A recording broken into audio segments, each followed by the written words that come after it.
Edith cresceu dentro de uma casa onde o medo era parte da mobília. Não havia um canto sequer que não carregasse a sombra pesada da violência. Ela estava impregnada nas paredes, no chão, no cheiro constante de cigarro velho e álcool. O pai dela era como uma tempestade pronta para desabar a qualquer momento. Quando chegava, a porta batia tão forte que sacudia a casa. E nessa hora, ela e a irmã Maria trocavam um olhar rápido, aquele aviso silencioso: se prepara. Algumas noites ele apenas desabava na poltrona com um copo de uísque. Nessas vezes era quase um alívio, mas quando não, eram as noites que Edith preferia apagar da memória. O pai a agredia como se fosse um jogo, golpeando a cabeça dela entre os punhos, jogando-a contra as paredes com tanta força que os quadros balançavam. Uma vez ela tinha só 7 anos quando derrubou um copo de leite. Ele a puxou pelos cabelos, arrastando-a pela cozinha como se ela não fosse nada. Murmurou um inútil, com uma frieza que gelava o sangue mais do que qualquer grito. Maria também sofria, mas o jeito como enfrentava tudo era diferente. Talvez por ser mais velha, talvez por ter uma força que Edith ainda não tinha. Teve uma noite que ele apontou uma arma para a cabeça da irmã. Enquanto Edith chorava, Maria ficou firme. Os lábios tremiam, mas o queixo permanecia erguido. Ela sussurrou: vai, atira. Ele não atirou, mas podia ter feito. E o pior era saber disso. Saber que o perigo era real, que a qualquer momento podia acontecer. Assim que teve chance, Maria foi embora. Entrou na faculdade, sumiu dali, tentou esquecer. Edith, por um lado, invejava a coragem dela. Por outro, doía ser deixada sozinha naquele inferno. Mas ela entendia. No fundo, compreendia. A mãe estava ali, mas era como se não estivesse. Nunca levantava a voz, nunca encarava o pai. Vivia num mundo próprio, olhando para o nada, como se existisse em outro tempo, outro lugar.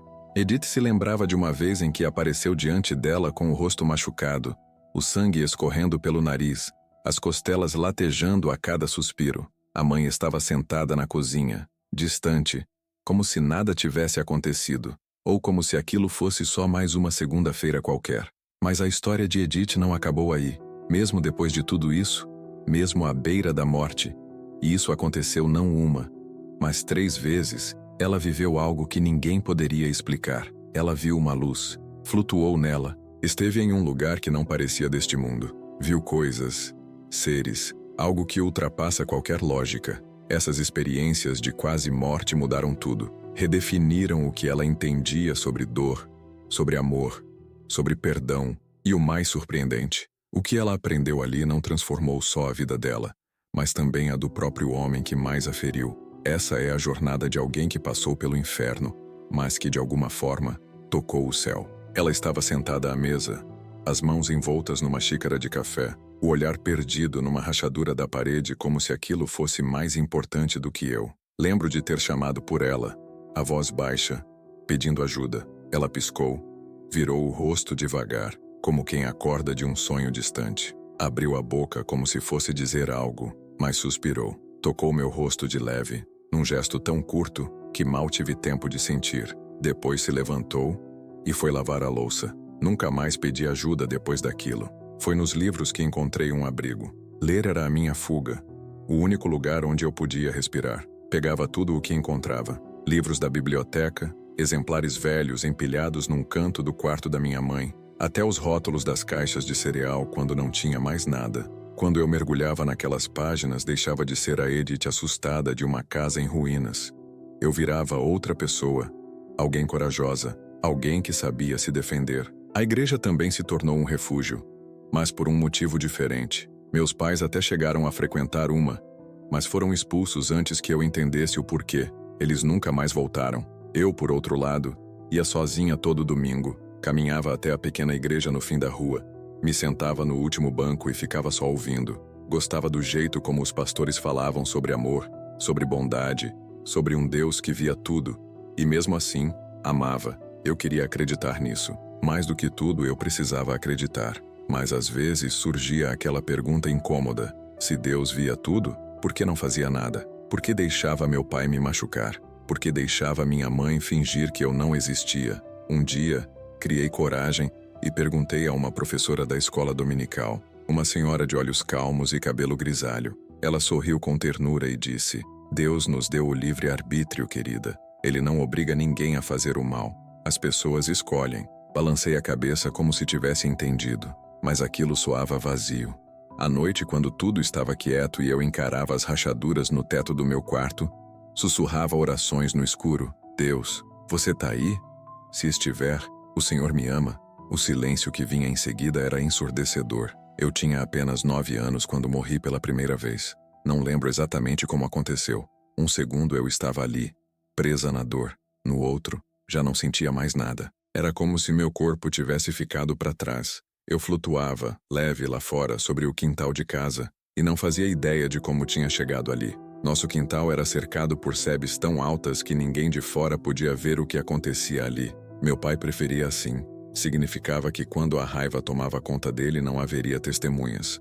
Ninguém ouviria os gritos, ninguém veria os hematomas, mas naquele momento, nada disso ocupava minha mente. Pela primeira vez na vida eu não pensava na dor, não pensava nele, eu só sentia uma coisa: liberdade. Meu corpo tinha ficado para trás. Eu flutuava leve, sem medo, sem peso no peito. Era como se toda a angústia que sempre morou dentro de mim tivesse desaparecido. Lá embaixo a grama balançava suavemente mesmo sem vento. O sol brilhava, mas eu não sentia calor. Eu não era mais carne.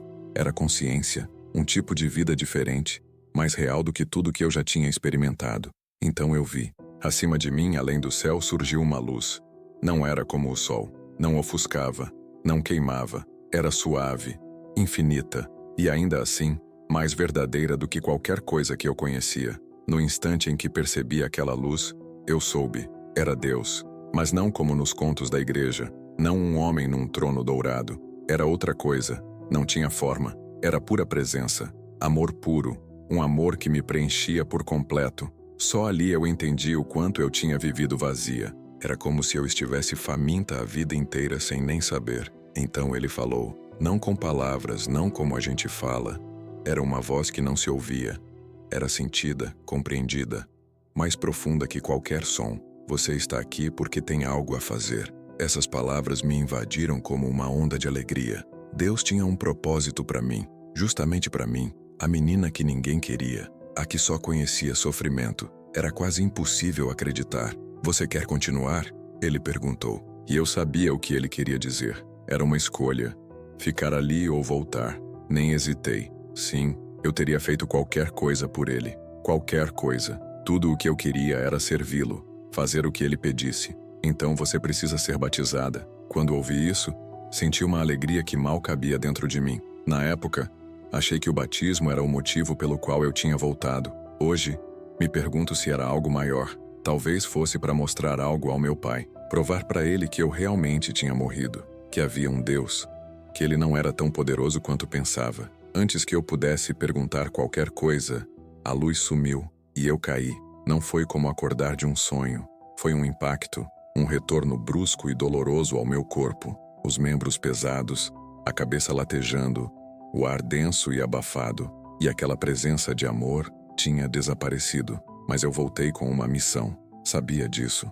Me levantei cambaleando com o corpo fraco, mas com a alma despertando para algo novo. Minhas pernas mal conseguiam me sustentar. Meu pai estava no porão quando chamei por ele.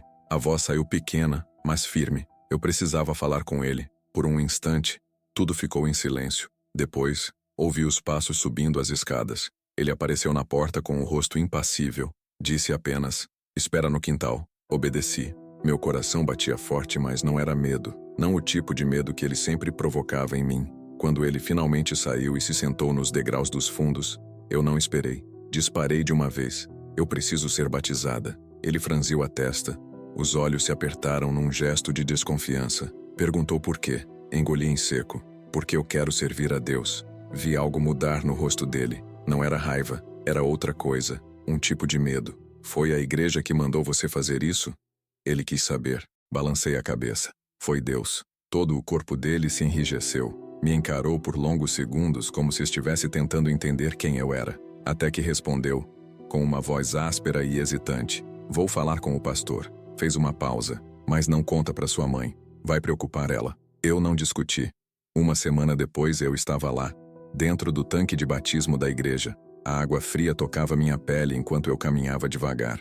Ouvi os murmúrios do povo, todos me observando. Eu era a mais nova que já havia se batizado ali. Meu pai estava entre os presentes, pálido, sem expressão. O pastor colocou a mão nas minhas costas e falou as palavras que eu já tinha ouvido tantas vezes. Eu te batizo em nome do Pai, do Filho e do Espírito Santo. Quando fui mergulhada, a água me envolveu, abafando todos os sons ao redor. Por um breve instante, a ideia me atravessou como um sussurro. Talvez eu volte, talvez Deus me leve de volta agora. Mas quando emergi, ainda estava aqui. A igreja aplaudiu.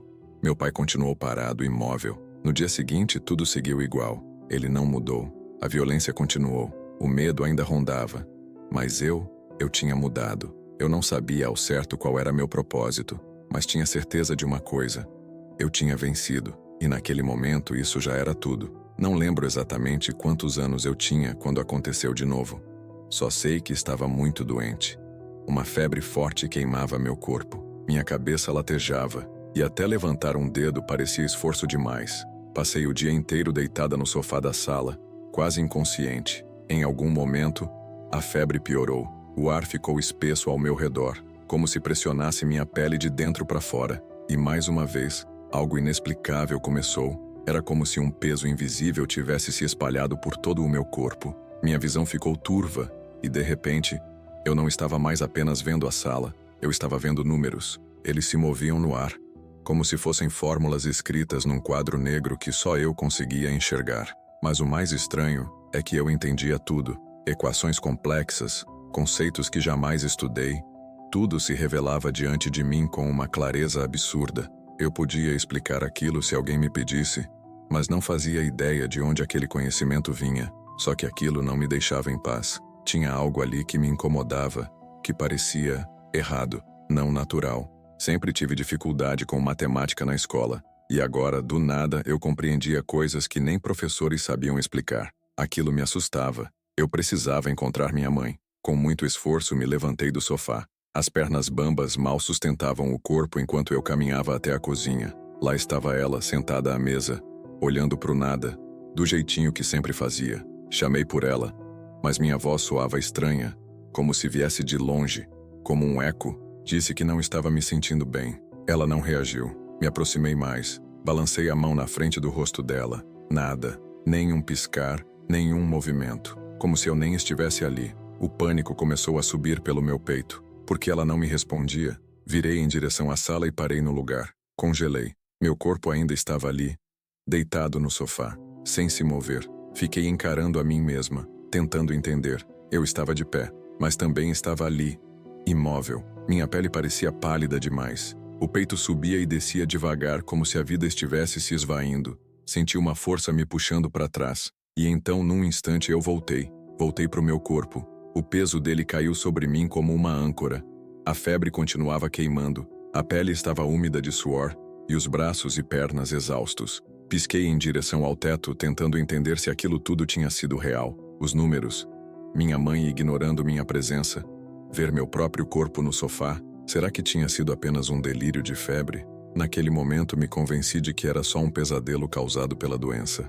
Uma alucinação estranha. Mas anos depois de outras experiências que ainda viriam, eu perceberia a verdade. Naquele dia, eu tinha saído do meu corpo. E por um breve instante, fui mais do que uma criança doente e indefesa. Eu tinha 16 anos na noite em que decidi que não aguentava mais. As marcas do último espancamento do meu pai ainda nem tinham começado a desaparecer. Cada respiração doía nas costelas, mas não era a dor física o que mais pesava. Era o olhar dele, as palavras, o jeito como ele me encarou depois de me dar um soco tão forte no estômago que me deixou de joelhos, ofegante, tentando respirar.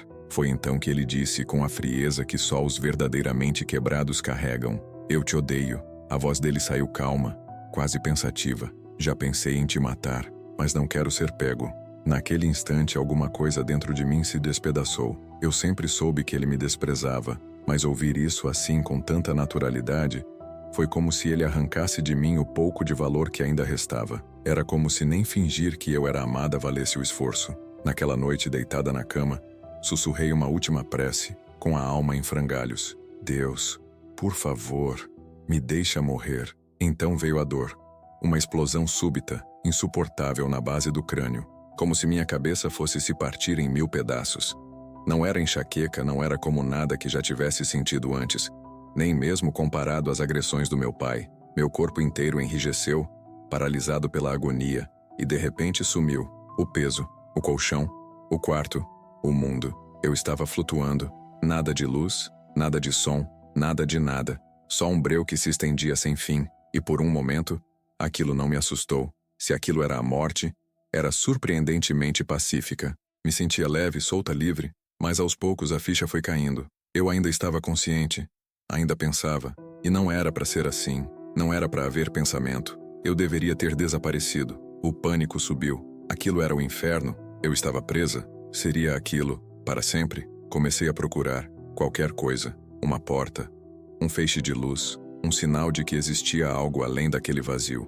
E então, apareceu. Não era um túnel, nem uma figura, era uma presença. Algo que não vinha de fora, mas de todos os lados ao mesmo tempo. Uma força imensa, infinita, que me envolveu como água morna, amor puro, Deus, não como homem nem como vós, mas como tudo. E num piscar de olhos eu sabia, tudo, a existência, o porquê de estar aqui, o que é o amor, o sentido de tudo. Não dava para explicar com palavras, elas seriam pequenas demais, mas naquele instante, tudo fez sentido, tão claro, tão simples, que eu comecei a rir. Como eu nunca tinha enxergado antes, eu era amada. Sempre fui, até nos momentos mais escuros. Nunca estive sozinha, mas esse conhecimento tão vasto começou a se dissolver, devagar. A luz ainda estava comigo, mas agora o lugar era outro. Uma espécie de caverna banhada por uma luz suave que pulsava como um coração batendo. E eu me encostei nela, querendo ficar, só mais um pouco. Eu estava escondida atrás de uma parede de pedra irregular, sem saber ao certo o motivo. Só sentia lá no fundo que aquele lugar não era onde eu deveria estar. E então eu a vi. Surgiu na minha frente com um brilho suave, quase translúcido. O corpo dançava em cores como uma aurora boreal.